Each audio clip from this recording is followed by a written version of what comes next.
So this month's theme is living in wholeness. Living in wholeness, knowing our oneness. And today's talk is the whole world. So what does that really mean? Ernest Holmes, in a Holmes Reader on Practical Wisdom, said this: "The Spirit of God is an undivided and indivisible wholeness. It fills all time with its presence and all space with the activity of its thought. Everyone is an incarnation of God, a unique incarnation. All are rooted in the one life. Your endeavor then is not so much to find God as it is to realize God's presence and to understand that this presence is always with you.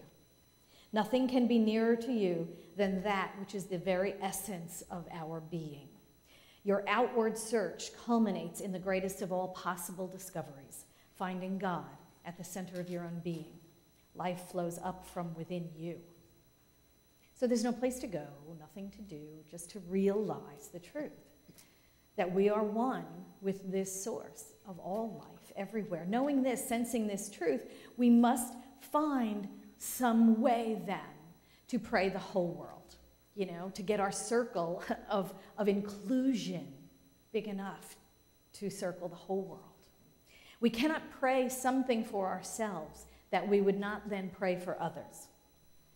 We cannot desire something in our own life that we wouldn't celebrate if someone else manifested.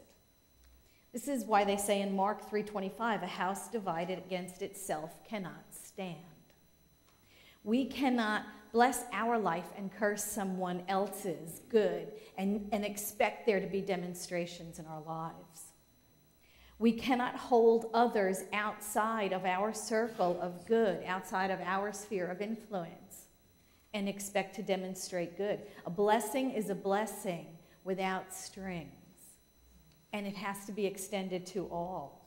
We are all one.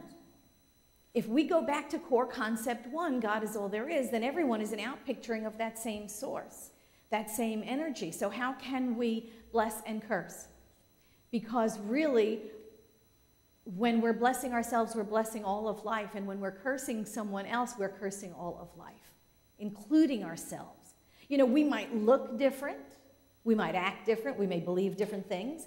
We may want different manifestations of good in our lives. We may look separate and apart from each other. But at the root, we're all the same. We're all connected. We all spring from the same source. Like different branches on a tree look different, but they trace back to the same tree. They trace back to the same trunk. So you and me and he and they, we are all one in eternity. We are all the same essence. We are all living the one life of God's. And it's individualizing as us, but it's the one life. And so when we're looking at someone else, we are looking at ourselves in form. Spirit is looking back at us as another, but it's also us, because at the root, we are all one. Ernest Holmes says, "My love goes out to everyone in the world. I do not exclude anything, for I love all nature and everything that is. My love warms and lightens everything it touches. It goes out to all places. The love flowing through me is a power to all who come in contact with it, and all feel and know that I love. Love within me is complete and perfect." What a big, bold, outrageous statement that is. I exclude no one from my love. If we're going to be conscious, loving citizens of the world, this is our prayer. This is our prayer. I love all beings everywhere. I bless myself, and I bless all sentient beings everywhere. I celebrate the good that manifests in the lives of all people everywhere. If we are to truly embody core concept one, God is all there is, we understand that someone else's good is my good. Someone else's struggle is my struggle. The good of God is everyone's good. The Spirit is flowing through everyone. There is no separation. So if I curse another, I curse myself. If I bless another, I bless myself. And if I separate someone out as an us and them, I'm denying a part of myself. Because there's only one life. There's God's life. Now, my good might be different from yours. I might be praying a different good. Your good may be different from someone else's. But the source is always the same. Everyone is a unique expression of spirit. I love that we say that. So what I define as my path may very well be different than someone else's. But I have to be true to my path. And each and every one of us has to be true to our paths. We must contribute our gift, whatever that is, in exactly the way you do it. Because you are a unique, I can't even say it, you are a unique expression of spirit. So you must be dedicated to providing your gift as uniquely as you are. We are unique expressions doing unique things as only we can do them. So do them. We are here to do what is ours to do, just as Jesus was here to do uniquely what he was here to do. And you know, I don't have to walk on water. It's been done. Jesus did it. It was not mine to do. It was not mine to do. It's been done. But what I have to do is I have to awaken to what is mine to do. What is my gift to give? And I need to do it the best way that I can. And that is uniquely and distinctly my own. It's my choice. It is my choice. We come here as unique expressions of spirit. We have incarnated into form to do something, to evolve mankind, to walk this spiritual path. We're not here randomly, haphazard here. We're here to give a gift that only we can bring. Or else we'd be somebody else. Or else we wouldn't be here at all. But it's our choice. It is our choice to go within, to really dig deep within and to find out, well, what is that I'm here to do? What is that I'm here to give? What is my path? What is my gift? What is my contribution? And do that, and do it without reservation, and do it not caring what anybody thinks about us, and do it, you know, bravely and boldly and outrageously, because that's who we are. It's our choice. It is our choice. And you know, we make thousands of choices all the time. Thousands of choices, little choices, forgettable choices, trivial choices that lead us to where we are. Think about all the choices that led you to be where you are today in life. You know, and not all of our choices are monumental and skywriting, you know, and marrying someone or taking this job or moving to this city or whatever. Not all of them are that big. Most of them are mundane, everyday choices that we make that we forget kind of like right after we make them, you know, chicken or fish, whatever. I mean, you know, the vegetarian meal, whatever. They're choices, but we're making choices every minute of every day. And they lead us down this road, not that road. You know, each and every choice that we make turns us a different way. We have a choice of this or that. We take this and that. We take this or that. We go down this road instead of that road. We turn left instead of right. We use the escalator and not the elevator. Each and every choice leads us to a different place. It leads us to a different situation. It leads us to meet different people. It puts us in a different situation. And all of it, thousands upon thousands upon thousands of little, tiny, trivial, mundane decisions that you have made have led you to where you are today. Have led you right here. Here you are, sitting in this chair, listening to this talk. Sitting next to the people you're sitting next to, whose thousands and thousands of choices brought them to this place. And all of those choices were different.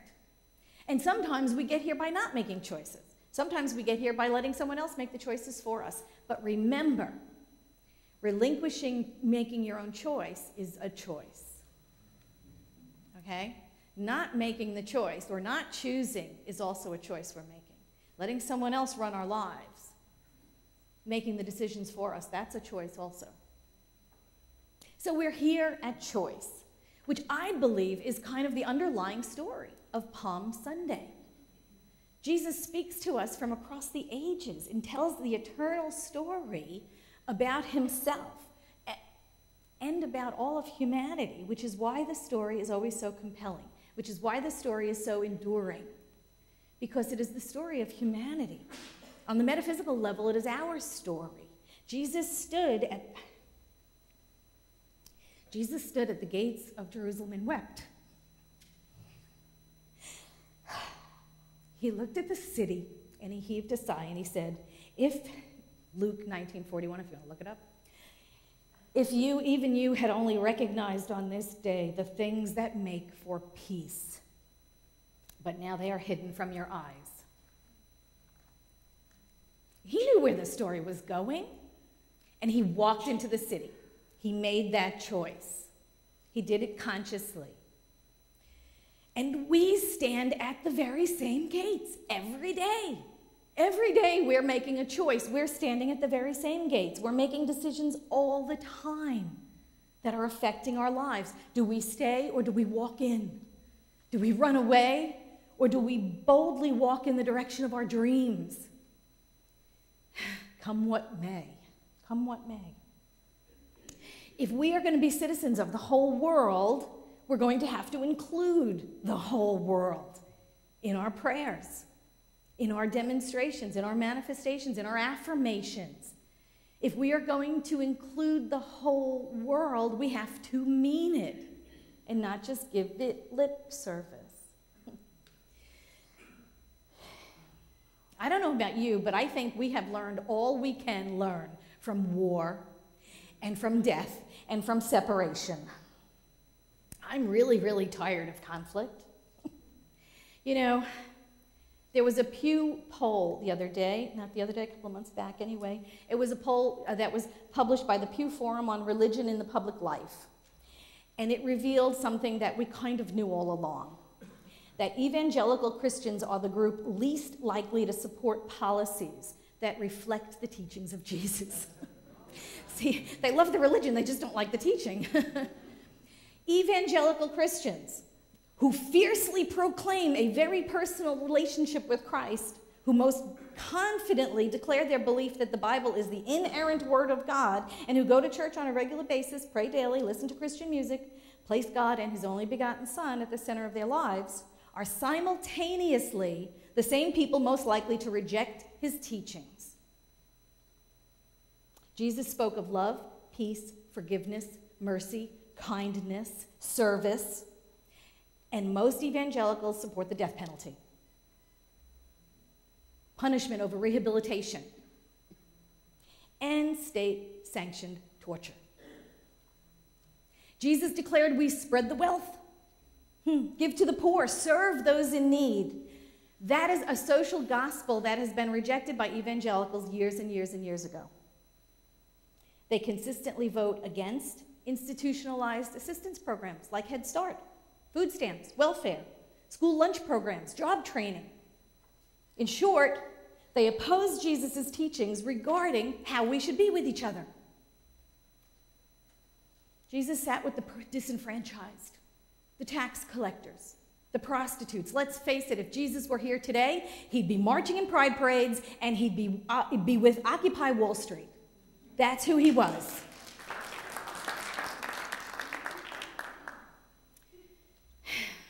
Traditional Christianity loves Jesus for what Jesus can do for them. Give them a one-way ticket to heaven. That's what it's about. Jesus is loved for what he can do for the believer. And there is another way to look at it. In New Thought, we don't believe in Jesus, we believe Jesus. We believe his teachings. We take it to heart when it said, serve. Right, Sam? You're going to serve. I mean, really serve at Ronald McDonald House. We believe what Jesus said about spreading the wealth, about supporting those in need, about taking care of the homeless and the orphans and the widows and those that can't support themselves, taking care of the sick and the elderly. We take that to heart. That is the teaching. We believe in love. We believe in mercy. We believe in kindness. We believe in service. We believe in forgiveness. And we even enlarge our circle of forgiveness to include the evangelicals who don't believe that. They're welcome too. We absolutely love and believe the teaching to be of service to each other, to love each other, to extend that love to those people that even rub up against us and rub us the wrong way. We have an opportunity at every moment to use whatever happens to us for good. And that is an active statement, not a passive one. You know, I'm not talking about, you know, shit happens. Oh, God, sorry. Stuff happens, and you go, oh, you know, I know there's good in it somewhere. Well, it'll be revealed someday. Someday I'll find out why this happened to me, and, you know, it'll all work out for good. No, we don't just passively let it happen. We turn it into good. Something happens in our lives, and we don't just go, well, someday I'll find out why it was good.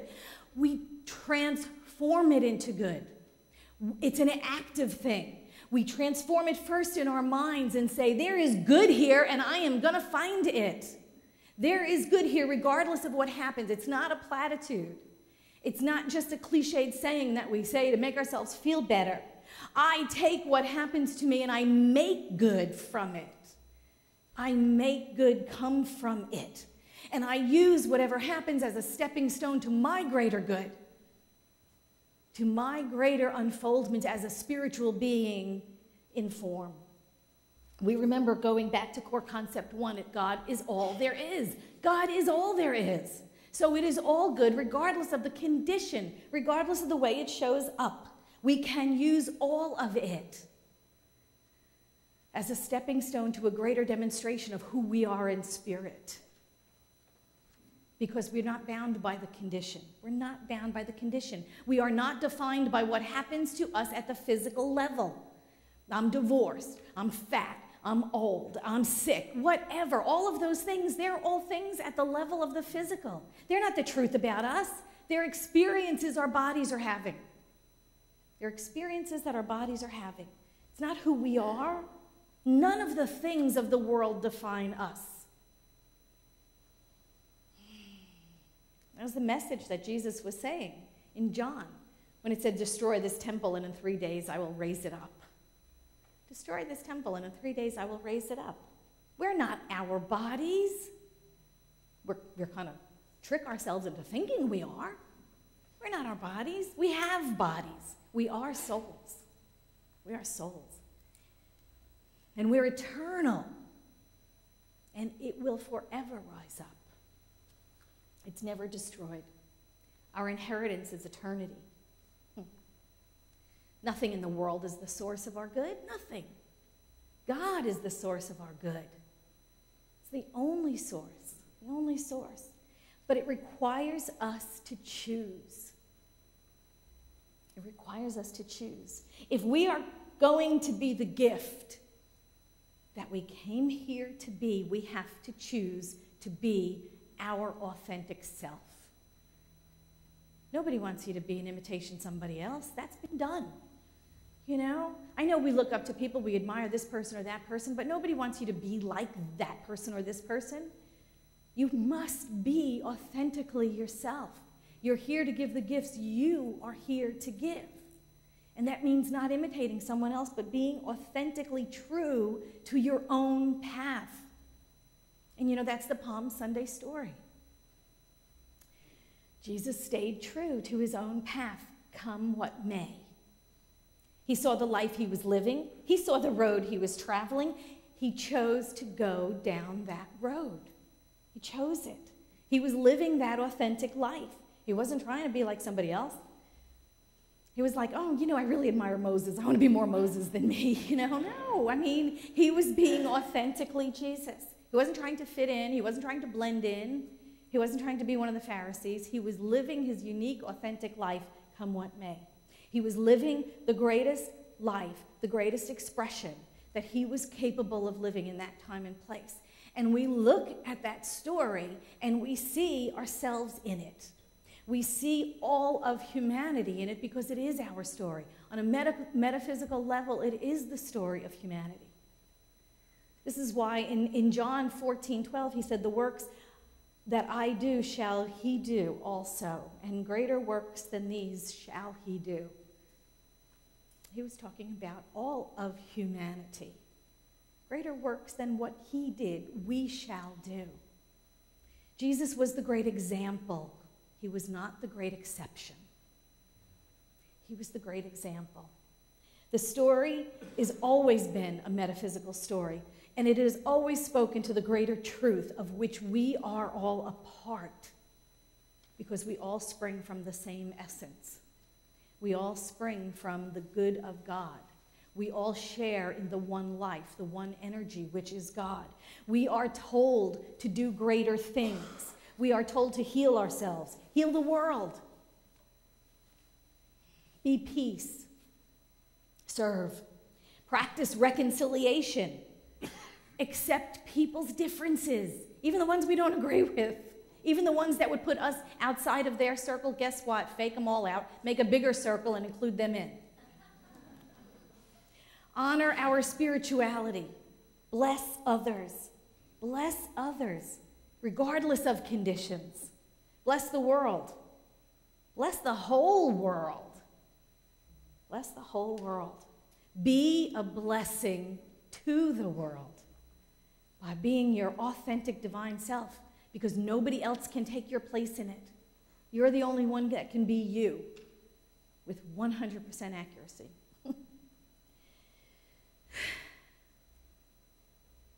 Living the whole life means living the wholeness of life. We do that by being awake. Every minute of every day, even when you're asleep, you're awake. Being awake, being authentic, making conscious choices, coming from love, unity, wholeness, joy, and peace, blessing and cursing not anyone, because they are you reflecting back. Practice forgiveness over and over and over and over, as many times as it takes. You know those people that push your buttons? They didn't install them, by the way. Practice forgiveness. They're touching something in you. They didn't put it there. It's yours. You have to dismantle it. Practice forgiveness. Practice oneness. Remember, regardless of how different it looks, we are one.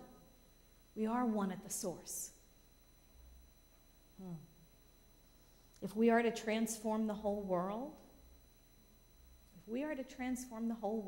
if we have truly learned enough from conflict and from war and from the illusion of separation, if we're to transform the world, we must do it through love. We've learned enough from hate. We've learned, God only knows, we've learned more than enough from hate. If we're going to transform the world, we're going to do it through love. And that was the story of Palm Sunday. I'm going to go ahead and do it anyway.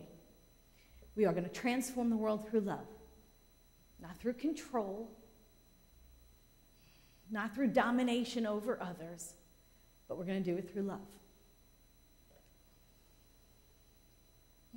So this week, Holy Week, I would invite you to expand your circle.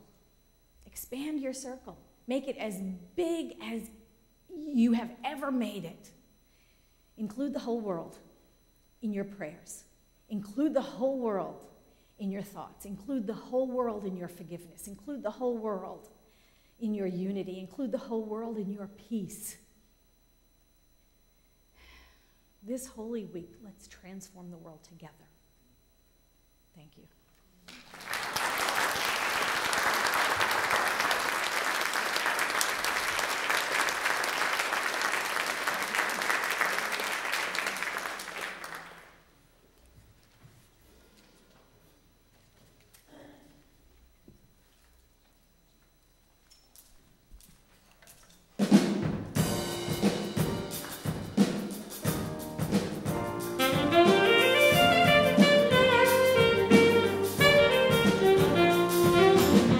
Me and all my friends, we're all misunderstood. They say we stand for nothing, and there's no way we ever could. Now we see everything that's going wrong with the world and those who lead it. We just don't feel we have the means to rise above and beat it. So we keep waiting for the world to change. We keep on waiting for the world to change.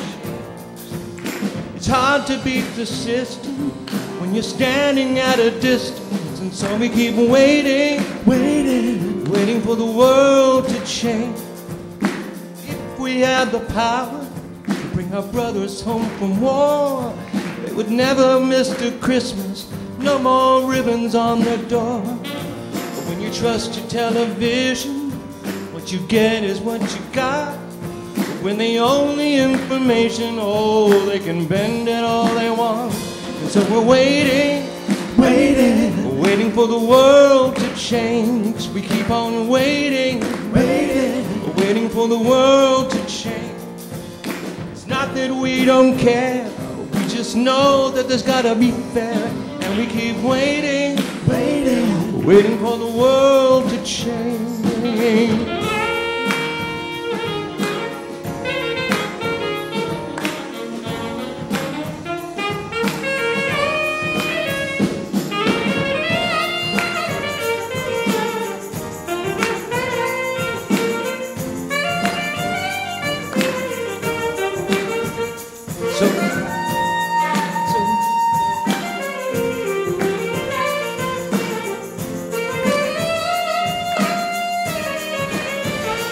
While we're waiting for the world to change. We keep on waiting for the world to change. One day this congregation is gonna change the population. So don't keep waiting for the world to change. We keep on waiting for the world to change.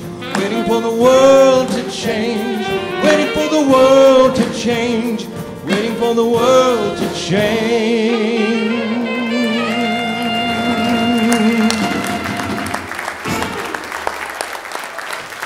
Make that change.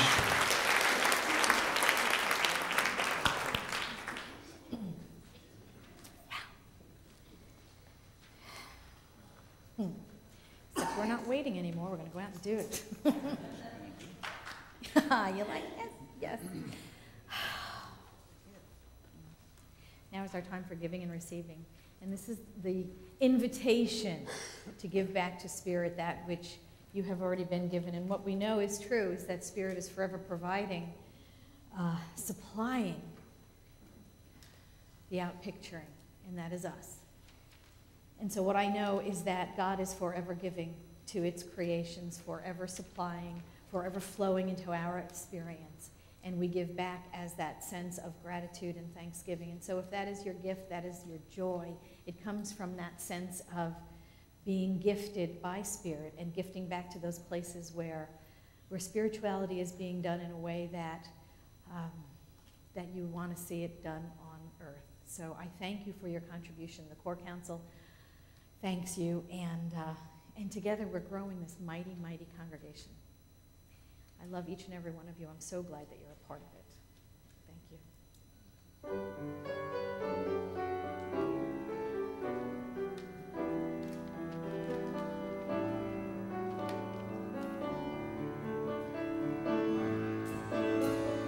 As I give, so do I receive, joyfully, gratefully.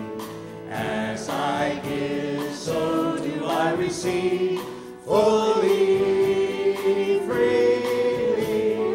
God is a river where abundance flows.